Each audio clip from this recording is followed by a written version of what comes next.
and welcome back. It's MyHoneySmacks, and I am back with another podcast. Today, I have a very special guest coming through. Okay, we got Nunu coming through. She is an up-and-coming content creator, and she's starring in Las Vegas reality TV. Without further ado, we are going to welcome her in right now. Hey, what's up? How you been today? Good. Okay, big. So pretty much we're gonna get right into it, and I really just want you to tell the people a little bit about yourself and who you are. My name is Nunu. I'm from Memphis. I'm 25 years old. Right now I go to AAMU. I'm in school to be a teacher. I'm just an up-and-coming content creator trying to make a way. So yeah, be on the lookout for my stuff. Okay, that's what's up. And we know that you are on Las Vegas reality TV. Tell me a little bit, was that your first reality TV show? Yes. Okay, tell me a little bit about that experience. I mean, it was something I expected. Like, I be watching Baddies, and I watch Bad Girls Club and South Central Baddies, so I kind of knew what I was getting into. So it wasn't like surprising or nothing like that. It was fun. It was very fun. And I feel like we brought the vibes. Like, yes, y'all really did. Y'all came in strong, holding y'all. You even had, let's see, some competitions. I know you did that dance competition. You ate that up. What was your favorite moment creating that show? one of my favorite moments was getting to know the true intentions behind some people I thought I had good relationships with. So, I mean, even though I prayed about it and asked God to show them, He decided to just show them while on the show. And, like, people's true colors come out when other people gather around. So, like, Yeah. I was just glad He showed me that at that moment so I know how to move. True. Some things got revealed to you pretty much at the show. Mm-hmm. Okay, and you had a fight at this show. Can you tell us a little bit about that? Cece said she said you was acting like you was gonna square up like this, and that's why she felt the need to fight.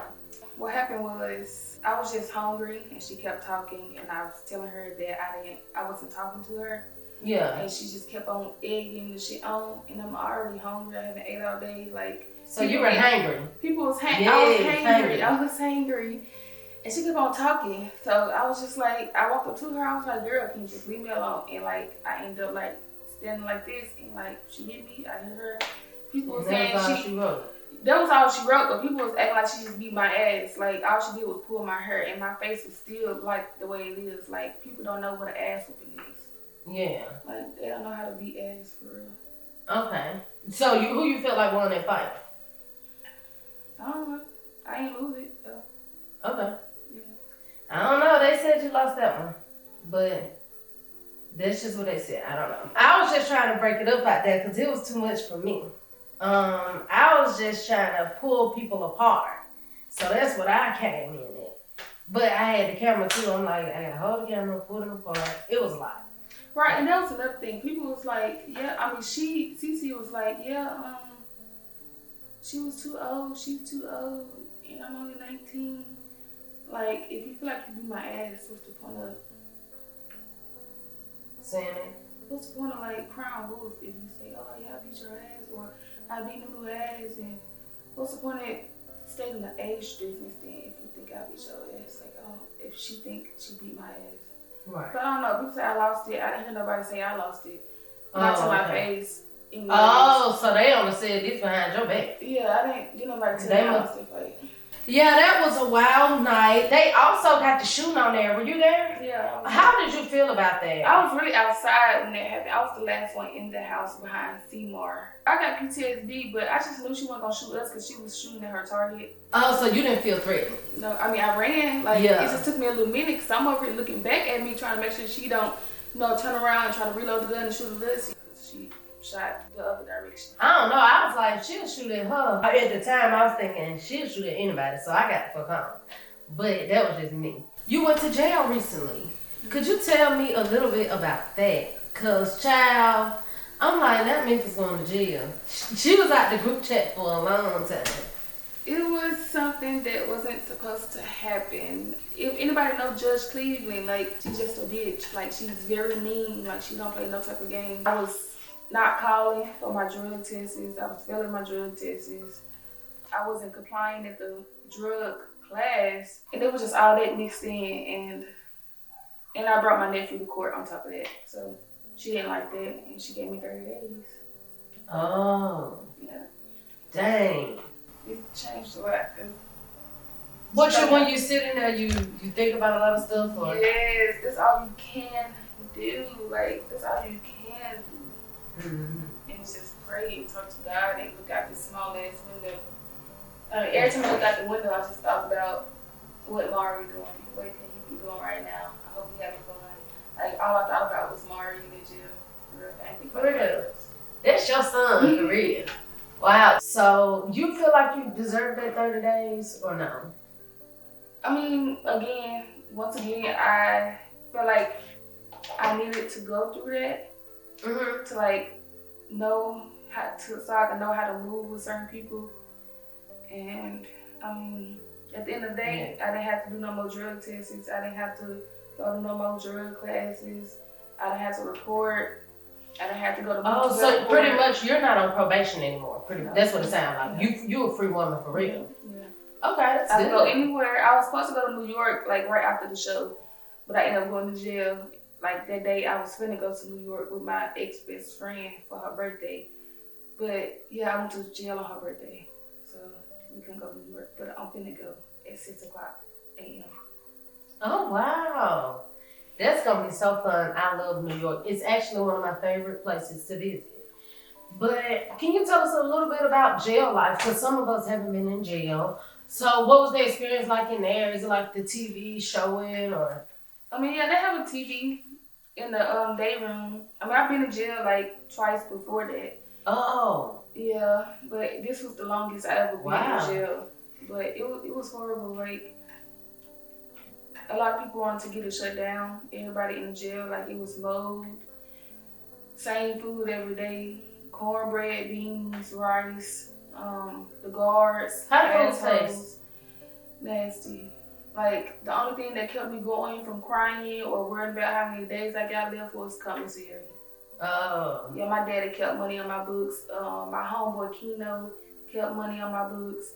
Somebody put $150 the second day I was in there, but I never knew who it was. So you pretty saying jail is pretty bad. Yeah, and you've been 2 other times. Wow. In Nashville, yeah.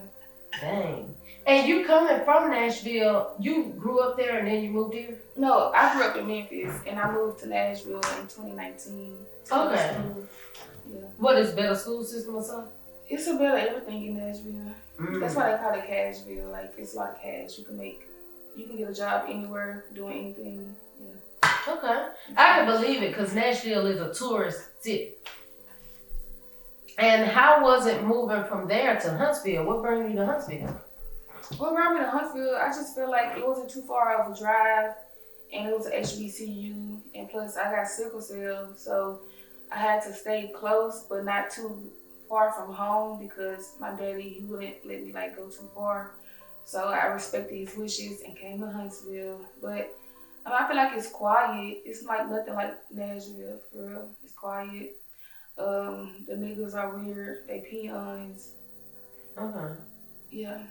Why you say the niggas weird? I heard that before in Huntsville. The niggas are police as fuck, for real. Like, my ex, everybody called him the police. I mean, I didn't never know why, because I didn't know him. He grew up in Huntsville. I didn't.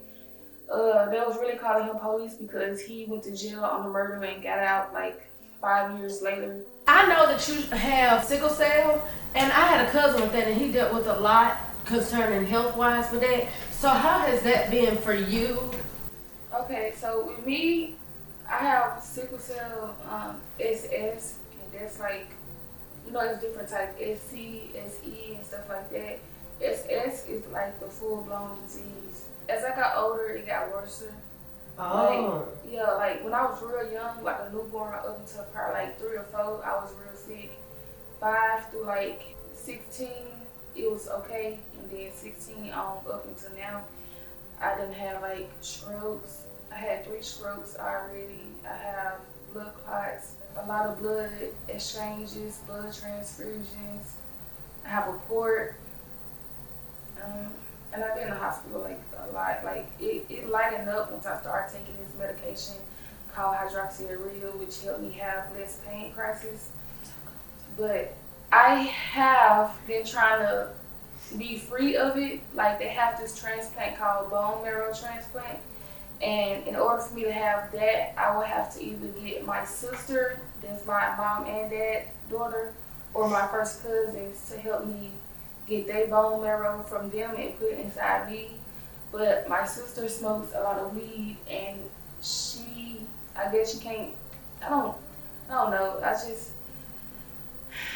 just want to be free of it and not have it no more, because it stopped me from doing a lot of stuff in my life, like going swimming, going to the beach. And now, why you can't swim or go to the beach? Well, it's like drastic temperature changes. So like if it's real hot outside and I get in the pool where it's cold and I get out, it's like a drastic temperature change. Like my body will go from hot to real cold, then back to hot, and then throw me in a pain crisis. Or like when I go to the beach, like when I went to California for my 21st birthday, I got too close to the beach. Like I thought I was okay because it was real hot outside, but that showed me that I can not go near a beach no more. Yeah. Because like I spent like at least 2 weeks in a California hospital just because I was next to a beach. It was crazy.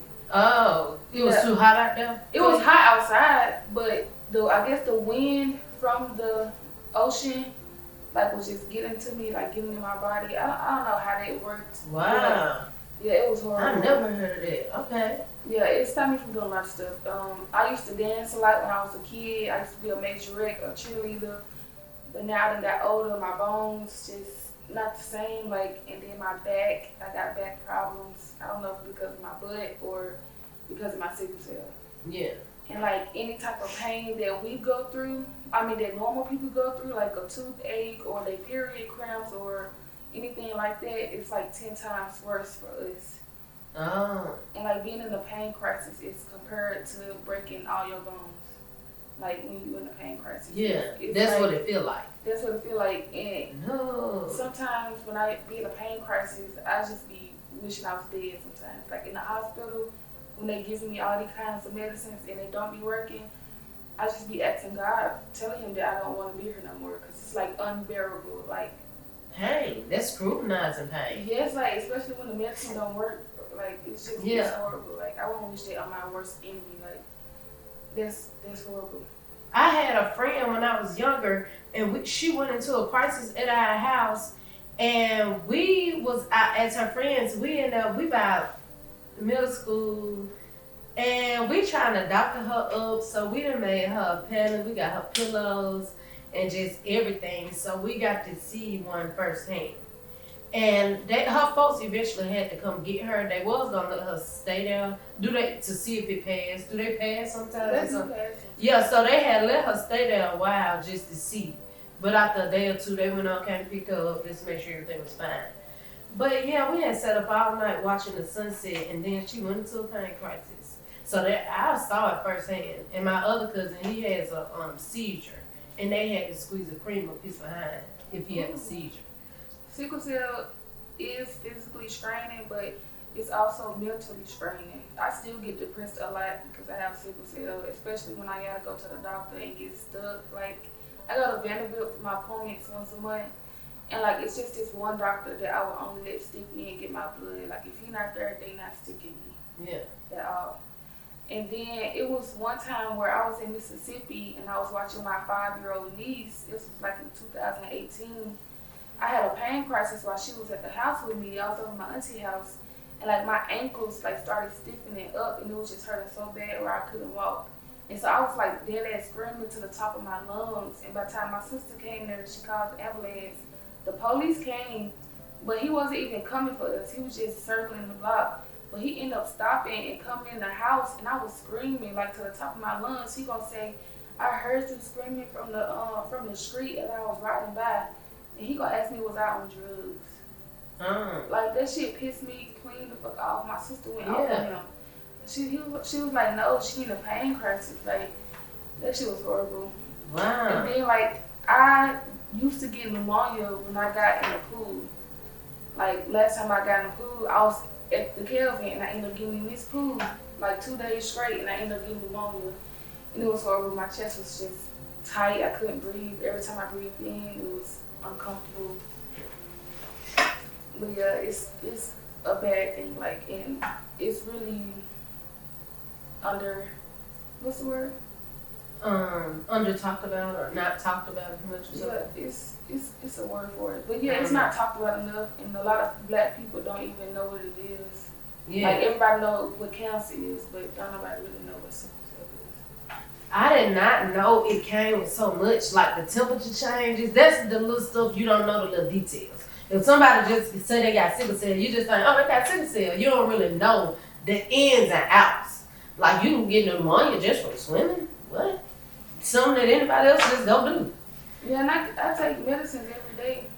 Oh, and you have to take medication every day. I gotta take like 6 pills every day. Just to keep you at a normal living. Thing. Yeah. Okay. Yeah, but I hurt every day too. My doctor told me my pain would never get a level 0, and that was so true. Since the day he told me. Yeah. Like, and so I get prescribed 30s, and that's another problem too because you know you can get addicted to them. Yeah. So it's a lot that come with it. Like, I don't know, but I just feel like I'm the black sheep of my family. Whenever they call me, I be there for them. But it's like I've been through so much, and I be still there for the people that wasn't there for me. And really, yeah, I just feel like I'm God's chosen one. Do you think you do that hoping that they'll be there for you one day? That maybe you just keep helping, maybe they'll come through for you. No, not really. Oh, you don't really expect that from me? Not at all. I mean, I love my sisters. I love my daddy. I love my cousins that I don't even talk to. Like, I love all them. And, like, if I got a relationship with you, or if I have any type of close connection with you, it's genuine. Like, I don't expect nothing from you. Like, you can stay in my house if you don't got nowhere to go. I have an extra bed. You can stay there, like, and get up on your feet. Like, I never I never adored money or miscellaneous things. Like, yeah, you value the friend, actually. Okay. Do you think some people use you because of that? Because if you got a good heart, sometimes people try to take advantage. Yeah, people take advantage of me. People run over me. At some point, like, they gonna get tired of it, and they gonna wonder why, like, you just blanked the fuck out. Yeah. So, yeah, that happened a couple times. But I know a lot of people run over me. I give him my last. Like, when I had my ex-boyfriend, he ran over me, and I just loved him so much that I just kept on doing this shit for him. And it's just, at the end of the day, like, I know what God got me on this earth to do, and it's to help my people. So, whatever I can do, I help them. But if it comes to a point where I feel like you're taking advantage of me more than what you should have, then it's just not meant to be. And I figured that shit out the hard way. Like, I give a person chance after chance after chance until I freak out. Yeah. You let one of the cast members stay with you too. So how was that experience? Adora, she's lived with you for a while? Yeah, she lived with me on multiple occasions. The first time was in Nashville. Me and my big sister went to go get her from the Greyhound station, and she stayed with me, my dad, and my sisters. Yeah. But that didn't work out too long because I ended up finding out she did something with a boy. I liked it. I didn't even get to do nothing with him, not expecting I was going to do anything with him. It was just the principle of me and her being best friends, and you do something like that.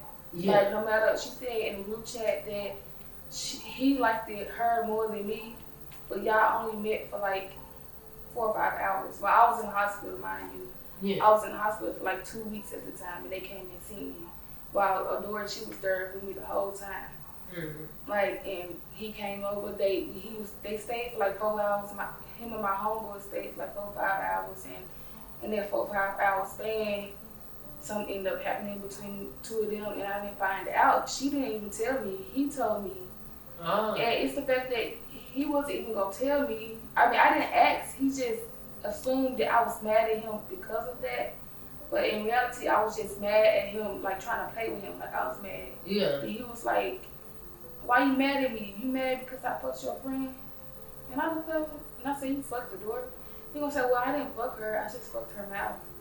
So I'm like, and so I got home. I confronted the door and it just blew up. And my dad, I told her to get out, but my daddy wouldn't let me just put her out because she came down here for me. So I had to order her another Greyhound ticket, and she went back home. And that was like a couple years ago. I ended up forgiving her, and then a couple months ago, she came back to my house in Huntsville. No, last year she stayed with me too, at Huntsville place when I was with my ex-boyfriend, and some shit happened between. I don't know what happened at that moment. It was just some weird shit that happened, and she went back home, and then she ended up getting a boyfriend, and I invited her to come stay with me, but he went to jail, so she came and stayed with me. And at that point, I wasn't with my ex-boyfriend. It was just me in my house. So she stayed with me. I asked her if she wanted to be on the TV show with me. She said yeah. And when I went to jail, it was just a lot of shit that I found out that was happening when I was in jail, that the maintenance man told me, the front office told me, neighbors told me, even my nephew Mari told me. Like, my nephew Mari, he just turned 5 in April. He ended up telling me, he was like, Tilo was sleeping in the bed with a door. And I'm like, where did you get that from? He was like, he was, TT, he was. And I'm like, what? So I asked them both about it, but they never gave me a straight answer if they fucked or not. But at the end of the day, me and Tilo wasn't together. We was only fucking, and like, yeah, it was just like a constant thing. Like, I feel like I can never have my own man to myself. Like, that's why I just be hesitant to let anybody I fuck with around a door. Yeah. Yeah, but she told people that I fucked the niggas she fucked, and I'm like, who have I fucked that she's fucked? So I don't know. She told my homeboy Jack that. That's and crazy. Jack told me. So every dude you talk to, she sleep with? Is that what is given?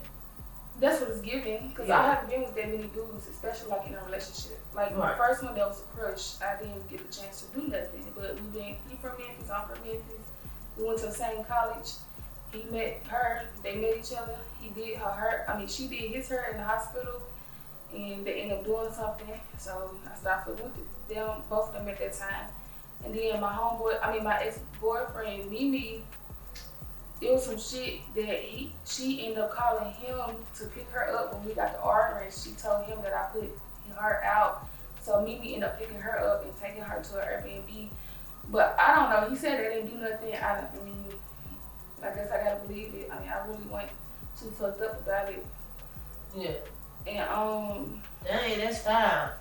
And then after that, it was Tilo. So like, but I don't get where she got. I be trying to talk to the dudes she talked to, because I don't know the dudes she talked to. They in Memphis, I guess. Like, she never talked to nobody down here other than Tilo, homeboy, and yeah. So I don't know. You don't know where she getting it from? Yeah. Interesting. I guess you're trying to paint this narrative. What was the stuff that the maintenance folks told? The maintenance man, because we were cool. The maintenance man knew my ex-boyfriend, Mimi. You know, the maintenance man, he's a Freemason. He's a Freemason. And he ended up, the day I got out of jail, he ended up meeting me in the hallway. He was going to the apartment across from my apartment. Across from my door. And I ended up seeing him. He was like, is your best friend still staying with you? I said, nah. I said I had to put her out earlier. And then he was like, bro, he said, don't never let that girl stay over your house no more. And I said, why, what happened? He was like, man, it was so much shit going on. He was like, you ended up getting a fine because she was on the balcony arguing with somebody and waving a gun around.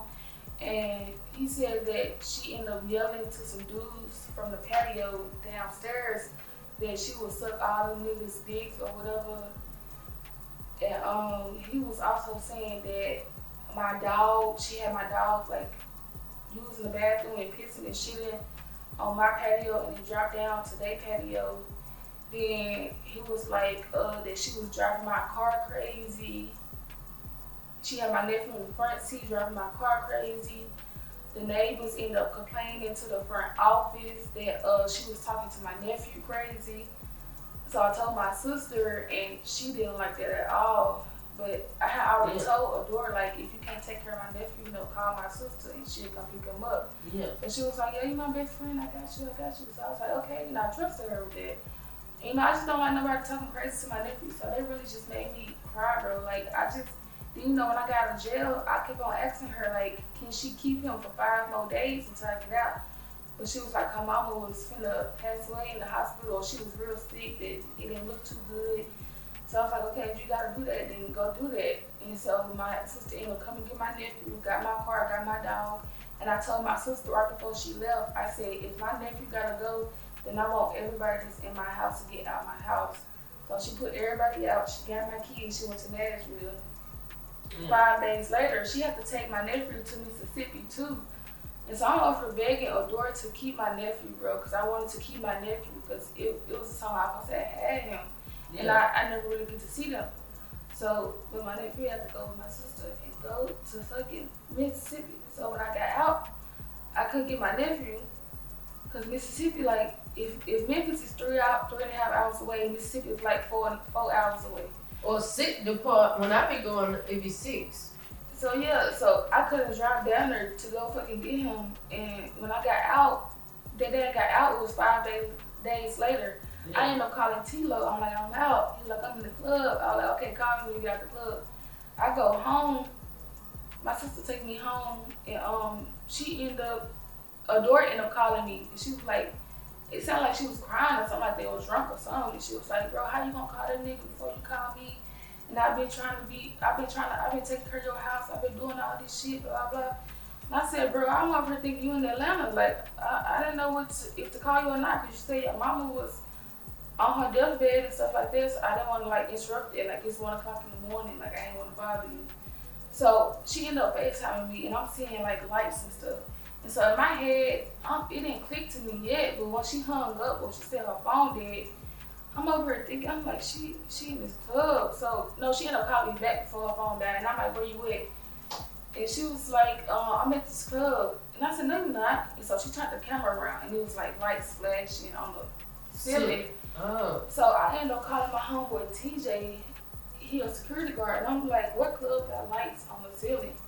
He was like, Villards. So I ended up putting a dress on and shit. After I took my bath and shit, and I ended up going down to Villards. I pulled up, I'm over here looking around, because the whole time I'm thinking, it clicked in my head, like, how do you know I called T-Lo? How do you know I called him before you? So basically, they had went to the club. It was him, it was T-Lo, Meezy, and Adore that had went to the club. Then I pulled up, and I went inside, and I looked around, I didn't see none of them. I came back out, I seen T-Lo, Adore, and Meezy come out, and she started like hugging me, smacking my butt, saying she missed me, and I'm free, and all this stuff. So in my head, I'm over thinking, like, I just wanted to ask her, like, why'd you not in Atlanta? But I saved that until, like, earlier that Saturday, the day I got out. So I go home. I mean, shit, I ain't go home. I had fun with this nigga and slingshot and shit. But I ended up going home, and I ended up waking up the next day. And I'm over here calling her, because somebody had sent me a video of her in Birmingham 5 days ago. It literally said 5 days ago. So I'm over here calculating the shit up. 5 days ago is the day I called Adore and I asked her, can she fucking keep my nephew for 5 more days so he won't have to go to Mississippi? And she said no, because she had to go see her about her mama. So I'm over texting her. I'm like, girl, you didn't have to lie to me, blah, blah, blah. You could have just said you wanted to go film a show in Birmingham. And then she started getting offended, or like she started going off on me. And I'm like, what did I do? So she was like, that her sister ended up catching a flat tire, and that her sister couldn't come get her. But mind you, bro, if anybody's mama was dying, they would make it their business to go to Atlanta and see their mama. Right. So flat tire not gonna really stop. Right. But let's be for real. I ended up asking her that, and she was just making up some shit. She was just getting madder and madder every time I tried to confront her about the shit.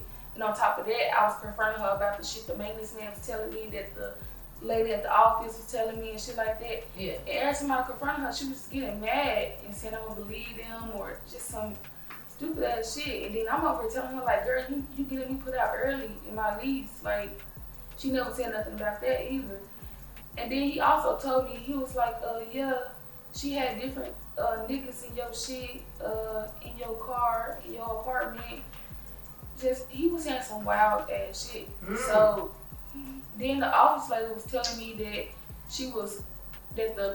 my neighbors was complaining to her, telling her that Adora was talking to my nephew like a grown ass man and shit like that. And I'm just imagining just how he was feeling, bro. Like, my nephew, that's my little nigga, man. Like, man, it just broke my heart when she told me that shit. Like, I just started crying because, I don't know, because I know how Adora talk.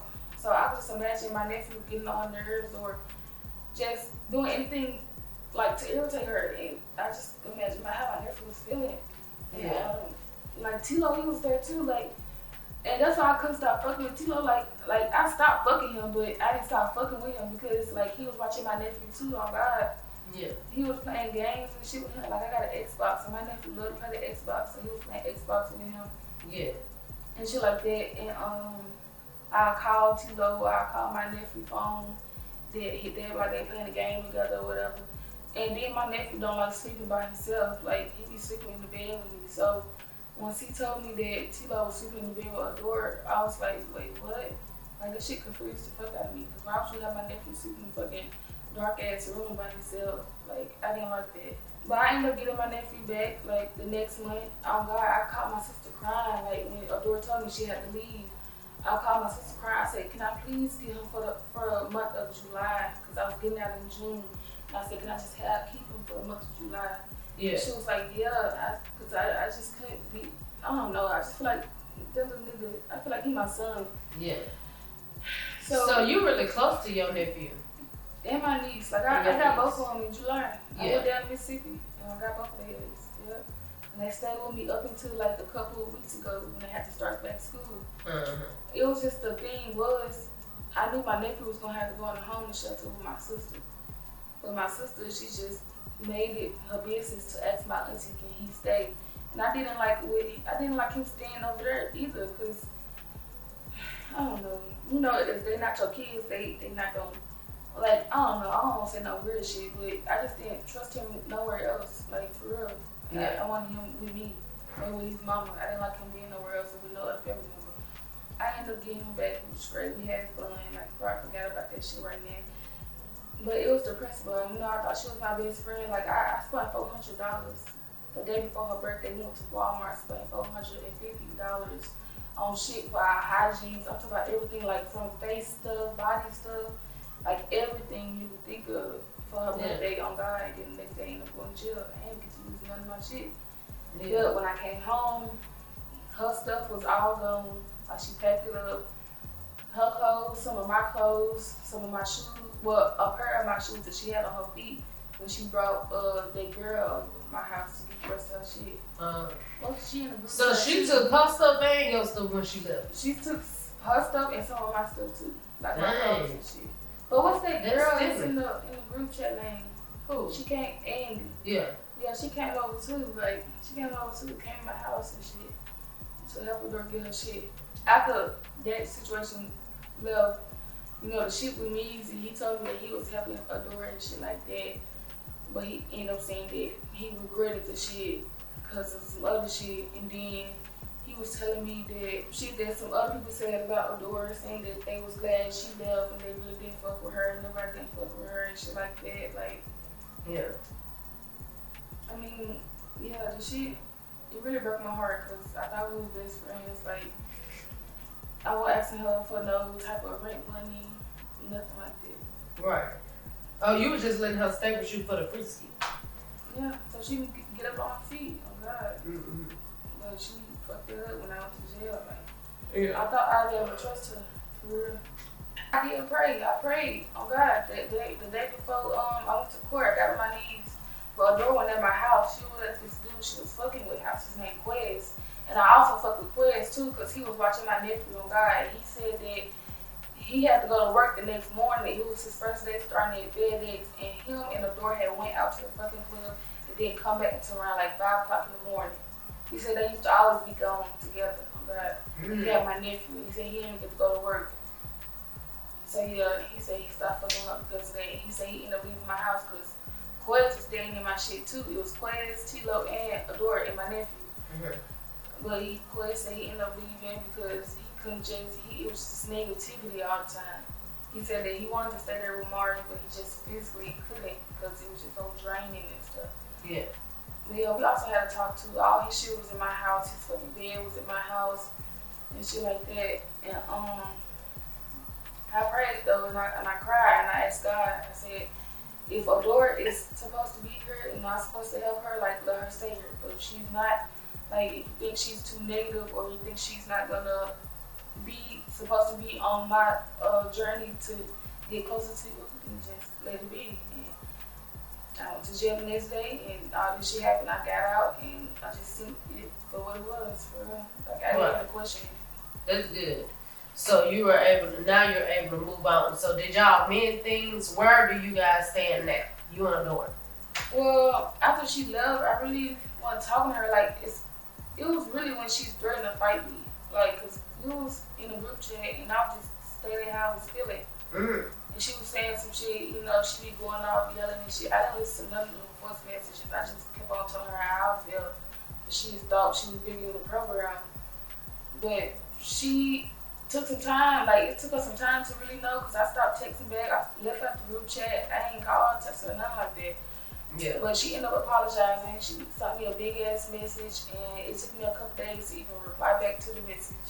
Because I didn't know to even forgive her or what, because I keep forgiving her for the shit she do. And she just keep acting like she's the victim and shit that she do. Like, she never take accountability for shit she do. Like, and I know she's hard to deal with. That's why I said on the first show, like, I know she's hard to deal with. But you just gotta see, because she's been through a lot, and I've been through a lot, so that's why I felt like I could relate to her a lot, and she's younger than me. So she sent me an apology, you know, and I told her after a couple of days, I said, I forgive you. I prayed about it, and I told her I forgive her. And she said she loved me, and I just didn't text back, because I just wanted to be at that. But when she started threatening me in the group chat, saying she wanted to fight me and shit like that, like, I ain't fuck with that, because you was all about it with me, and saying you weren't gonna let anybody touch me in the group, on the show. Yeah. Now you wanna fight me because I'm studying how I feel. Like, I just didn't fuck with it, and I did look at her as my little sister, and I did want to guide her. Or, I mean, I like working men, but I really be falling for like the drug dealers and shit. I can't count. So you love a good drug dealer too. And you yourself, you was selling at some point. Yeah. Okay. What made you want to do that? To get my money for real. So you bought your bread. Okay. So you was stacking paper when you was doing that. And you had quit, but now you might go back. Tell us about that job. Why that working is not working out for you? I was working at Her Queen for like a good 2 weeks. And usually, like, I can't stand up for 8 hours, first of all. So, like, I was, you know, telling them I can't stand up this long. I need to sit down. And then there was some problems with the people that was working at the counter. Like, they wouldn't give me my commission. And so I tell the boss, and he like, he gonna get on it, but they still do it. And so he just tell me to keep working or like come to work every day and not say nothing. And I just went with it. Like, yeah. I don't like I don't like people telling me what to do, first of all, and I don't like when people play with my money, for real. Right. Because that's how you feed yourself, that's how you eat. That's great. Do you see yourself staying in Huntsville or do you want to move away? No, I want to go back home. Oh yeah, somebody did run off. I was trying to get some pain pills because I was hurting. And I know this one girl named Bird. And so I guess one day she had her friend, sister, whatever she want to call it, with her. And so usually I pay Bird before I go get my medicine, you know, because I've been to her plenty of times where I can trust her now. Yeah. So I just went ahead and go ahead and sent her the money through Apple Pay. She told me to pull up at Walmart. I did. She didn't ever show up. And then I started calling her phone. She wasn't answering. So after like a couple days, I ended up like noticing like, okay, yeah, you took out my money or whatever. Yeah. So I ended up asking my ex-boyfriend where she stayed or where she be at. He said Ryan Village. So me, Tilo, and I know it wasn't Tilo. It was me, Adore, and my homeboy. I think it was Chase that was with us. I can't remember, but I told Chase to bring his gun because I was gonna shoot that bitch. But we was up and down Ryan Village. My ex-boyfriend told me what kind of car she had, and we was up and down Ryan Village looking at all the apartments looking for her ass, and we never found her. I ended up in jail. And bro, it took me about like a week before I was finna leave. This bitch come walking through the door on the $1.5 million gun. Wow. Yes, and you know she's skinny as fuck, like, cause she just got in a car accident, so she's skinny as fuck. Like a little feather, like you could barely push her, she would fucking fall down. Yeah. So, yeah, I ended up coming to her, asking her like what happened and shit. She was like, yeah, that was my sister. She didn't never tell me that you sent the money, and I guess she ended up blocking you or whatever. I was like, well, I said I did go looking for your ass, but I couldn't find you. Yeah. And then she was like, well, it wasn't gonna be what you expected. And I said, what you mean? And she was like, well, first of all, if you would have knocked on my door, my baby daddy would have answered the door. I said, bitch, it wasn't gonna be no knocking. It was gonna be me following your ass somewhere, and I was gonna do some shit to you. But you know, I was thinking in my head, but I let her talk like, bitch, okay, yeah, you saying all this. But yeah, I ain't even do nothing. I ain't really try to press her nothing about it. Like, I just told her, well, you see where you at now, and I'm finna go. You on a $1.5 million gun off some fentanyl pills or whatever you had. So, God, He handled that one. He handled that one because He did. I didn't do nothing. God said, how it look low, what you put out into this world, you gonna get back. So she sounded like she got hers. I had gave up looking for her. I looked for her probably like 2 days, and then I stopped. Yeah. I ended up in jail, and then she came with 1.5. So hey, that's crazy. It's not crazy. She get what she fucking deserved. She already got 1.5 million, but shoot. But she got what she, like you said, what she deserved. And then that car accident, that could be a part of her karma. Mm-hmm. She was in a car accident like way before that though. Oh, okay. Yeah. But she wasn't being bad way before that. I don't know. I didn't really fucking know her. Oh, you didn't? No, my ex-boyfriend introduced me to her. Like, and then yeah. Mm-hmm. That is so crazy. So they said the people that you were setting people up and robbing them in Nashville, and that's what drove you to Huntsville. A lot of people looking for you for doing a lot of stuff. Who said that? That what they said? I don't know. Somebody from Nashville told somebody else that. And that's lying. They're lying. I go to Nashville every fucking night. So they just, because you said you go to Vanderbilt. Yeah, and I go for my braces. Girl, oh, okay. So they just my gang brothers live in Nashville. My vice lord brothers live in Nashville. Yeah. Oh, you are with the vice lords. Yeah. How you get a part of a gang, honey? Because I don't do no gang bang. I mean, I was in Memphis. You know, I was homeless and shit at 16. What? Yeah, my top hat, I ended up meeting this top hat, Raw Baby. He owns his barbershop, and he took me in. He let me stay at his mama's house. Yeah. And then that's how I got really initiated into all this shit. How you get homeless? I was in foster care first, and I was just really bad as fuck. I mean, didn't nobody want me for real. I went to 12 different high schools. No, I went to 12 different foster homes in 7 different high schools, and I was always the new student and shit. I never graduated from college. From high school, and I just ended up being homeless because didn't nobody want no 16, 17-year-old. So I ended up on the streets. I ended up in a couple of homeless shelters, shit, and I was just all around. You really have a testimony. Yeah, that was my first time going to New York at 18 when I was in Memphis. I ended up hitchhiking to New York. What? You just took off and went? What made you do that? Something like that at 16? I was 18. Oh, at 18. What made you do that? I mean, I was bored, for real. And you decided, let me just go to New York. So when you got there, what did you do? Okay. I'm weak. I don't even know. And niggas up there weird though. They weird. When I was selling my body, 18, when I started selling my body, that's where it started really in New York. Yeah. I made a lot of money out there. They really didn't want to fuck though. They wanted probably you to twerk on their heads or put your feet in their mouth, or they'll buy you. I'm telling you what the nigga did for me. The nigga, one of the niggas, he bought me clothes and he want to take pictures of me in them. Oh. Or like he want me to twerk in his face or shit like that. Like shit, like just weird shit. Yeah, little kinks. Yeah. Okay, so the New Yorkers, you feel like guys there have a lot of kinks. Mm-hmm. Wow, that's crazy. And you was selling your body to make some money. And what about a job? Did you ever think about that, or? Okay, was that just because I didn't want to work for nobody. I ain't gonna have no pimp when I was selling my body. Yeah, and that so that was a good mismatch. Or yeah. So when you made this money, did you use it to get housing, shelter, food, and a car or something? Well, when I was down in New York, I ended up meeting this stripper. And you know, she really had my back down there. She was like 26 when I was 18.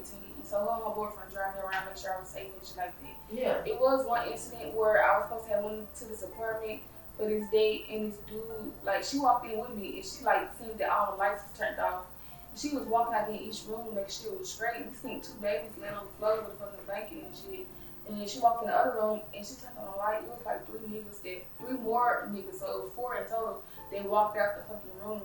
So she ended up grabbing up my hand and taking me out the shit at the apartment. And she's like, hell no, fuck y'all. What the babies was doing in there? They was asleep Oh. on the floor. It was crazy. Yeah.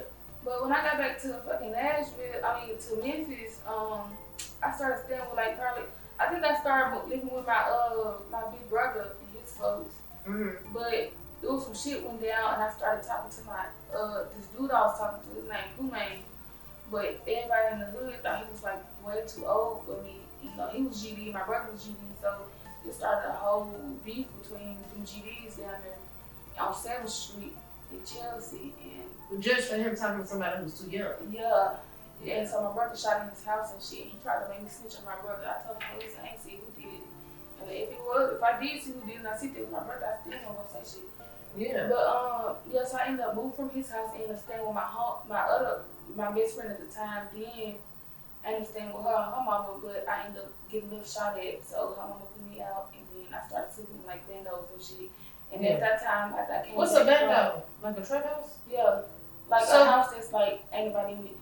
Oh, you were sleeping in like a like foreclosed homes or abandoned homes. Yeah, like dang. That. But that's just what you had to do to. Yeah, but when I came from New York, I had stopped doing that shit because I really didn't need to, because the nigga I was fucking with up there was sending me money and shit like that. Yeah. Like to my hair done, my nails done, food, like school supplies, anything. Like especially like when I moved to Nashville. When I moved to Nashville, I wasn't doing it no more. I was 19 then. Yeah. And then I ended up staying with my daddy, and I still was talking to the dude in New York. And then by like 2020, he brought me back out there. To New York? Yeah, but I wanted to sell my body just to be with him. And then I came back home, and then 2021, I went back again, and then I met a different dude. Then I went back home, then that dude ended up flying me back out. And then I ended up coming back, and then he flew me back out again. So it was 2 times. To New York, all these times? It was 2 times with Gavin and 2 times with Andre. Okay. Yeah. Baby, they flew you out. You was flew out. They was playing. So they didn't play about you. Your New York dudes. So they love down south girls. Like they love. Really? Okay. I know they do. We got the accent and yeah. It was fun. I can't count it. It always be fun. Like that. Now I'm going like they got like a concert in Shanice. You know Shanice, the rapper. She from Jamaica. I mean, she from You're gonna have to send me the link so I can listen to her. I've never heard of her before. She got a song with Megan Thee Stallion. Mm-hmm. But yeah, she gonna be at the concert. All the different Jamaican people gonna be at the concert. I mean, gonna be performing and shit. But I'm going there. You going with somebody or just by yourself? Yeah, I'm going with somebody. Okay. Yeah, so we're just gonna have fun down there. I cannot wait. I know. I love New York. New York is such a vibe. And you done took your own stuff up to New York, made connections, and been going ever since. Yeah, it's fun. That's crazy. And how has it been, your experience living in Huntsville? I mean, it's been good. Like, I knew once I came down here, because I don't like to sit down somewhere for too long. Mm-hmm. So, like, once I came down here, my mission was to be cool with some of the people on the outside of the school. Yeah. So I really wasn't focusing on the people inside the school. I was going through hoods, went through Madaris, and shit like that. Went through Metal Hills and shit, and like found some homeboys. My first ever homeboys. On God, that shit was cool as fuck. That put me on a lot of shit. Really? Yeah, it was fun as fuck. 2023, on God, like. But some of them in jail now, God, or in prison and shit. But dang, they got banned up. it was fun. I ain't gonna cap. It was the best year of my life down there. Mm-hmm. So, see, wherever you go, it seems like you just make the most of it. Yeah. I mean, cause I'm not used to like being in one spot. Like growing up, it's like I was always moving places. Like I never got too comfortable, or like I knew I had to make friends quick to adapt around my environment. Yeah. Like I knew who to be cool with, who not to be cool with, and I knew with like me being vice lord, I just knew I had to have somebody behind me. Right. So that's why I really got committed into being vice lord and having my brothers behind me. Oh yeah, because that's like establishing you a little family, your tribe, your people. And I was 16, I was young as fuck. Like I needed somebody behind me. Yeah. Like, but all that running shit. Boy, So that's what gangs do, get people who don't have nobody behind them. Mm-hmm. Oh wow. But that shit was funny. Like I ain't seen nobody up. Hell no. Yeah. I've been shot at and everything down there. You been shot before? No, shot at because okay. this dude I was fucking with, like he had a baby on the way, but he was mad because he seen his homeboy driving my car, and I was sitting on the passenger seat, and he pulled up with his Charger, because I seen it in my rearview mirror. I was like, bro, I said, do not stop at this red light. I said, just go past it, because he's behind us. I heard. Yeah. This motherfucker stopped at the red light. He pulled up beside us. I'm looking at him. He looking at me. He looking at his homeboy. And he was asking his homeboy, like, where my money at? His homeboy said, I told you I was going to give it to you. The dude on his passenger side leaned up and shot in my fucking car. He shot the shit and he went through my top where the window lit up at. It's the top of that part. And it shot him in the shoulder right here. But I didn't know he was shot. Yeah. Like the shit just popped in my face. So I'm like, bro, I said drive off. I said drive. He gonna say I can't, I got shot. I looked up, this motherfucker bleeding all in my car. Yeah. Like I had to pull a big ass blanket from behind my shit and put it on his damn shit. But that's why my PTS got even worse. But like a year after that, I ended up talking to this dude named Memphis. He vice lord too. And I ended up telling him like, bro, can you tell Rico to chill out? Like he tweaking. So he ended up talking to Rico and shit. And we've been cool since then. But yeah, no, I ain't never run off. Nigga, I could call Memphis right now. He'll tell you ain't nobody fucking after me. What? Yeah. Some weird shit. That dude was crazy. He pulled up and shot in the damn car. He was, oh God, I can't kill him. Then he told me one day I was in Walmart, like a couple days after that happened. He gonna come in Walmart, ask me what's his homeboy brother number, because he was trying to get in touch with him. Yeah. And I'm like, I don't know. So he ended up texting me. He was like, bro, I'm finna come shoot up your daddy's house if you don't give me his brother number. I'm like, shit, here you go. Shit, he hasn't seen nothing else. I sent him the number. Yeah. He don't threaten to shoot my daddy's house up and shit. Hell nah. That's too far. Yeah, he was crazy. I'm about running to fucking Huntsville, nigga. What? What? Like somebody tell me who I'm running from. Let them drop in the comments. At the end of the day, you got a weapon, you got a gun, sound like you might need to carry your weapon. I do. Oh, that's dead. Cause there's a lot going on up there in that little girl. I'm not a hothead no more. Like I used to be so hot. Like, you know, I'm going to counseling and shit now. Like, what? Counseling working for you? Yeah, it actually works. I go to I never Wellstone. I ain't gonna cap. I go to Wellstone. Like it really helped. Like when I was a kid, they used to take me to counseling and shit. I ain't like it because I didn't thought it worked. But now I be going to counseling and shit, and I'm really trying to take control of my anger and shit. Cause I know some of the Bible saying something about people that get too angry and shit. Yeah. So and I try to stay out of trouble. Like I try to stay out of trouble for real. And I know I'm making my brothers proud in Memphis. I know they probably gonna be watching this shit and be like, hell yeah, like, oh God, she on her shit. Like, since I was 16, homies and shit. From now, oh God, they'll be so proud of me. I already know. Because how old are you now? 25. 25, okay. So you done really made your way in the world. And what happened to your mom and dad? My mom passed away December 25th, 2012. I was 12 years old. I'm sorry to hear that. We found out that same day too. Like, she didn't want to tell us on Christmas. She wanted to tell us after Christmas. But my auntie drove from Mississippi and told my big sister. My big sister came upstairs, was crying. and she told us, and yeah, it was very traumatic. I can't lie. Yeah. And my daddy, my mom and dad was on drugs real bad when we was kids. So Your mom and dad? We never lived with them and shit.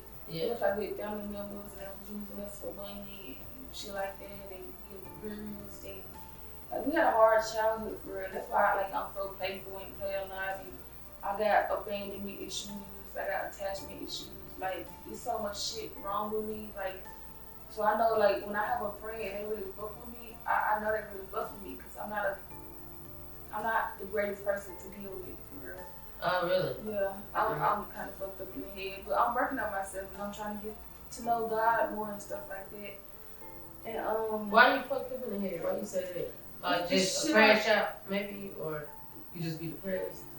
I mean, I'm talking about like the shit I've been through. Yeah. Like, yeah, I used to crash out real bad. Mm-hmm. But I don't know. I used to be heated. Like, couldn't nobody tell me shit. I didn't like nobody telling me nothing. Yeah. Yeah, but now it's like I'm in a new environment. I say my environment changed. So the way I act changed. Do you think do you feel like the vice lord saved your life? Sound like they just came in, swooped in, and kind of. I would say they did. See, a lot of people think vice lord is like a gang, but it's really like it sounds like one. It's an organization. Oh. And like just like the GDs, they make it out to be a gang, but it's really an organization. It's like just the young niggas make it a gang. Yeah. Like you gotta find like what's really with the organization you in and what they do for the community. Yeah. And what they do all around. It's not just stealing, robbing, shooting, killing, and stuff like that. Oh, what they be doing then? Like if it's not shooting and robbing and gang related activity, what are the vice lords and the GDs actually doing? Well, I wouldn't speak on GDs because I don't know nothing about them. Okay. But with us, like when I was homeless, like you know how my top hat ended up putting me in his home and let me stay with his mama. And then like when I ended up getting pregnant and leaving to go to Nashville, but ended up getting stranded because the school wouldn't accept me for being too far along in my pregnancy. The top hat of his top hat told him that he got somebody in Nashville that Cicero, and he actually made connections to they me live with her. Okay. So like without that, I would have been just a lost cause. Like I would have had no type of person to watch over me and make sure I was good in Nashville. And they did a lot of stuff in the community in Memphis, like with the homeless, with kids and everything.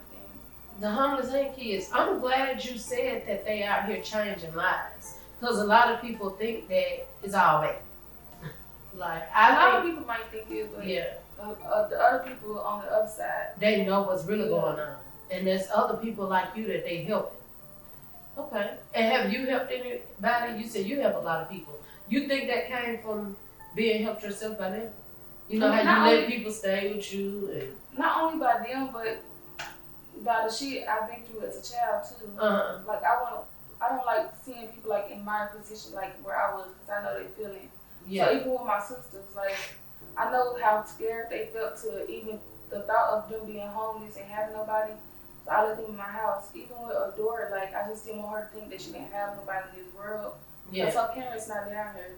Her dad and her mama, they're not down here. Only her brother is down in Memphis with her. So I was telling her like, you don't have to think that you don't have nobody because you got me. And I kept on telling her plenty of times so she can come stay with me. She just had her nigga. But once he went to jail, then that's when she finally came to stay with me.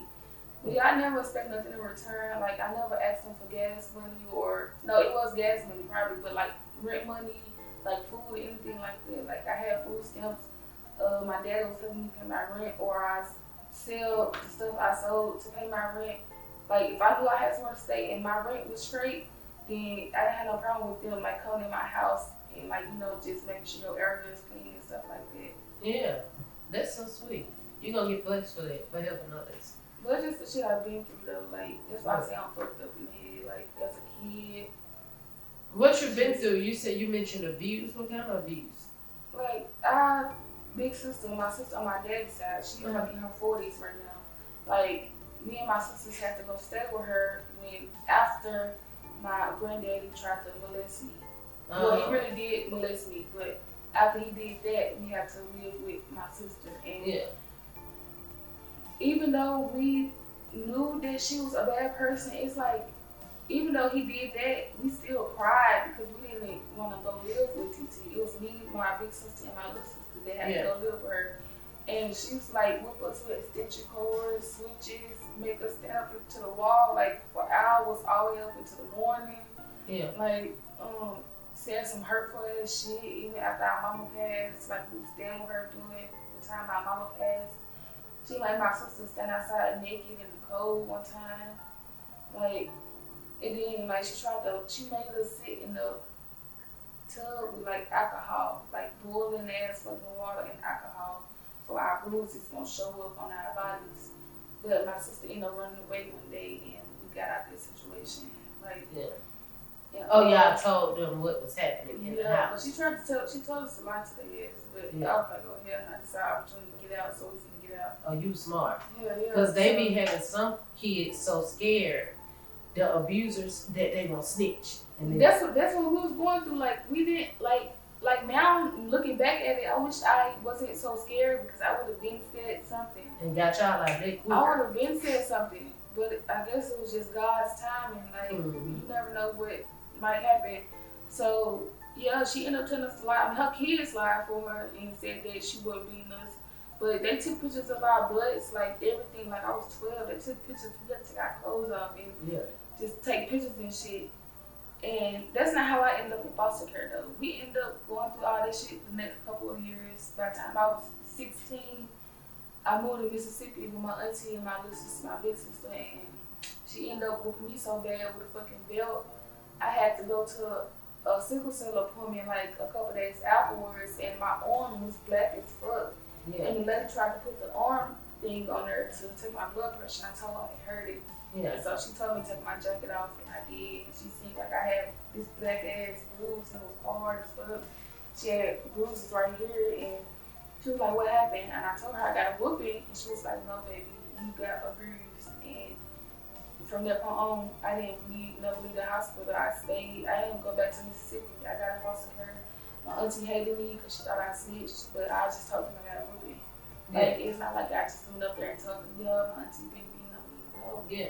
Like, you told them. I mean, they was gonna ask what the hell happened. Right. If you got big old scars like that. Right. So she. Because I'd have been whooped with a belt and had whips, but I ain't had no hard black scar. Yeah, it was black as fuck and hard. Like, yeah, she was hard, but she hated me for a while. Like, because she got caught up doing wrong. That's crazy. People always, when they get caught, become the dang on victim. And then my sister was already grown. She was like 18, 19. And so she was at the house. So it was just my little sister in her house, and I was I would be scared for her. And I was in foster care. So they didn't get your sister from her? No, I think she wanted to stay. I can't remember what happened to her. She was like 19, 11. Oh Lord, I can just imagine. She probably got to be bad. 13. No, she wasn't no abuser. Oh. It's what I got open for. Oh. What I got open for is because my phone. She wanted me to give her my phone, and I was like, no, because my daddy brought me this phone. He got a phone, and I'm not gonna give you my phone. Yeah. So yeah, she didn't like that. She with me, and then I ended up in foster care. And I had sexual abuse in foster care too, especially like with my foster brothers and shit. Like, she like that. Like, the other kids? Yeah. I thought she was somebody like a grown person. No, and it sometimes used to be their kids, like the foster parents' kids. Yeah. Oh. So yeah, that's why I can't. You didn't tell the people? Or? I did, yeah. Yeah. Mm-hmm. That is crazy. Why everybody, when people don't have parents, it seems like they're more prone to being touched or, yeah. I don't know why. And then my sister, the one used to beat on us. Yeah. My daddy's daughter, her son used to touch us too, and he just got out of jail. He did 8 years in jail. For doing that? Yeah. Or for something else? No, it was for doing something like that. He wouldn't tell us the whole story, but we knew it was for that because we read it on the news. Yeah. That's crazy. Yeah, he used to touch us too. These people be sick, and you was an underage child at all these times. Yeah. Dang. They exposed you to stuff too early. I will say that. And how are you dealing with that as an adult? Is that why you go to Wellstone and get your help? Yeah. To try to process all of that trauma. That's a lot of trauma. Yeah, and now I really be writing poems and stuff now. Like, oh, could you tell us a poem? You want to hear a poem? Yes. Yes, girl. I used to write poems when I was little. I wrote my mom this poem for Mother's Day one year. Okay, y'all. It's called Trauma Follows You. Trauma follows you. I never knew that what I've been through at 8 would follow me to this present date. Me being hesitant about the men I date would show the trauma that I've been through at 8. A godfather, a god grandfather, yes, a nigga I forever hate. Trauma follows you, like when your king rapes you, when you're 8 plus 3. Yes, 8 plus 3. Trauma follows you when you have PTSD and haven't been to sleep. Yeah, 16 years and still wake up in fears. I hate that nigga that did me like that, cause if God hadn't took you, I would've showed you hell and back. Trauma follows you, like letting a stranger take your virginity without making him wait. From choosing a man that even looked like the man that raped me at 8. Trauma follows you, like when I dated a man when I was 18 and he was really 28. Didn't know that he really raped me. Took advantage of what I've been through. Date rape is the worst kind because drugs are in your system and you don't remember which nigga. Never mind. Hated myself for a long time, still to this day, because I still date men that look like the man that raped me at 8. Yeah, trauma follows you. And you said you were pregnant? Yeah, I lost my baby. He stayed alive for a day, and then he died the next day. Oh, you really been through some stuff. What happened to him? He was one day ago? Yeah, because I got sickle cell. They recommend us not having kids anyways, but I didn't listen. So the nigga that was really 28, he got me pregnant, and I was 17 going on 18, and I ended up pregnant. And oh, you got pregnant young. Yeah, and my sickle cell, my body wasn't healthy enough, and I had him in 7 months. I had to get an emergency C-section, but I stayed in the hospital for 3 months before I even could have an emergency C-section. You was in the hospital for 3 months? Yes, all up until they were ready to take my baby. You have been through some stuff. Now I see what you mean. That is a long time to just be up there in the hospital. How did you pass all that time just laid up? What, you was watching TV on your phone? Yeah, the nurses were really nice though. Like the nurses, like they'll come in, massage my body. If I want something to eat, like that was really nice. And I had Netflix, Hulu, like any type of. And I could get any kind of food. Like my daddy, my dad's scared. He be spoiling me. So yeah, it was, it was hard. I said it's a mental challenge too. Yeah. Even when I spent 18 days in the hospital, that was last year. Like in December, I spent 18 days in the hospital. It ain't jail, but it ain't fun either. Like, yeah, it's challenging. Yeah. Wow. And so when he was born, he was premature. Did he get sick or something, or he just died from being premature? I think he just died from being premature. Like they end up telling me I gotta come down and see him and be with him. So I'm like, okay, I go down there.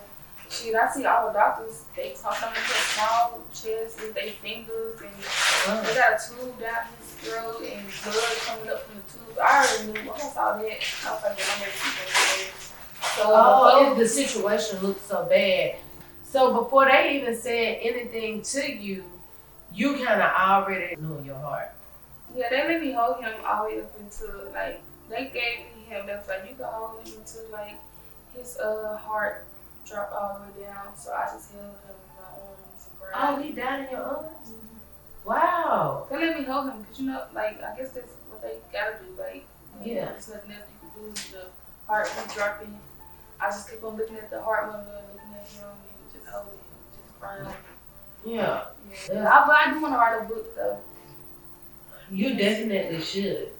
Because I'm sitting on the edge of my seat at this point, like, child. What? I didn't know about all of that, but I was wondering why you never said anything after the pregnancy. You never said anything about that. So, wow, that's a lot to deal with. And you didn't deal with it when you were older and mature. You dealt with that, a lot of stuff young. And I was homeless. And it was just a lot. It was mentally challenging for real.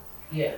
I was in a couple psych wards too. Like, Oh, you had to go to the psych ward? Mm-hmm. Because of so much stuff happening to you, you was acting out something. What you did to get sent to the psych ward? The first time, it was after our mama passed, and I was just telling my auntie I didn't want to be here anymore. She sent me to Parkwood and Olive Branch in Memphis. Did it help? Do psych wards really help, or they make the situation worse? Because I heard some good stories and some horror stories about these psych I ain't gonna lie, wards. that shit was fun as fuck. That was fun. They had some good ass schools. It was fun as fuck. I can't lie. Yeah. That one was fun because it was like adolescence. I wasn't in the adult one. I was only like 16 when it happened. Like, as I really got sad and got older enough to know that my mom was gone, I never see her no more. That's when I started tripping out. It was right before I was in foster care. Yeah. And then the second time I was in the hospital, I was 18, and I told the fucking priest that I was hurting too bad and I didn't want to be here no more. His ass told the nurses, and they sent me to fucking Lakeside. Yeah. But oh, the priest came and saw you at the hospital? yes. Oh, once you be there like for a couple days, like or a week or so, the priest come in there and talk to you and shit. I didn't know that. So what they come talk to you about? Converting over to Christianity, or they just gonna pray for No, you? they'll pray for Oh. me. But, like they'll do like different shit. Like we'll read the Bible, or I just talk to them about how I'm feeling, or like just be there. Cause you They know, got a lot of services in the hospital. Yeah. Okay. So you stay in there long enough, a priest gonna come through and kind of help you, because at that time you're going through a lot when you're in the hospital. Wow. I didn't know that either. I thought they came when somebody died. No, the priest used to come all the time. It probably was just on the sickle cell flow, I guess. I don't know. Oh, I just know when that's your experience when you went. Wow. One thing that I am glad about is that a lot of your nurses were really nice. You ain't really saying nothing bad about the nurses. Because sometimes black women get the shorter end of the stick in medical. No, trust me, I had some wild shit that done happen. I had a nurse come in and tell me I was fucking faking my sickle cell crisis and shit. It was some weird shit. Like, I ended up hurting so bad, I ended up passing out. A nurse had to catch me, and I woke up, I was in bed, and I'm like, what happened? They didn't want to tell me I had passed out. Why didn't they want to tell you? I don't know. Because they wanted to tell you your pain was fake. I don't know what might have been telling me for real. I just knew I passed out and woke up in the bed. It was like I teleported because I didn't know what had happened. Yeah. Like you just go to school, fall out here, wake up here. Yeah. Good. So that's scary. It is. Yeah. And the main thing I really be worried about is like me passing away too early. Like I really want to live my life. That's why I be traveling a lot. Yeah. I want to live my life, make money, try to make generational wealth for my niece and nephew. Make sure they straight. Yeah. You seem very attached to them, so that's good. And also, how did you stay motivated? You got this happening, that happening, from childhood all the way up to here.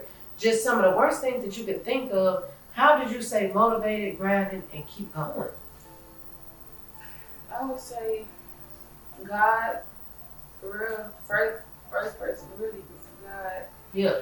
Then my daddy, because you know he really strong on like believing and having faith in God, so he really helped me do that. And another thing is, I knew I had sickle cell, so I knew I wasn't like my sisters. I knew I just couldn't get no job and stay at my job consistently without being in the hospital or like trying to lose my job because I'm in the hospital too long.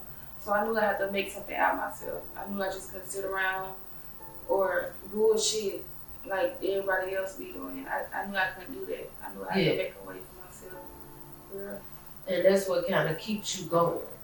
Just your faith in God and your dad. Okay. That's what's up. Thank you so much for coming on the podcast today. I am so glad you came and told us your story. And you just gave me a lot of insights into stuff I didn't even know about.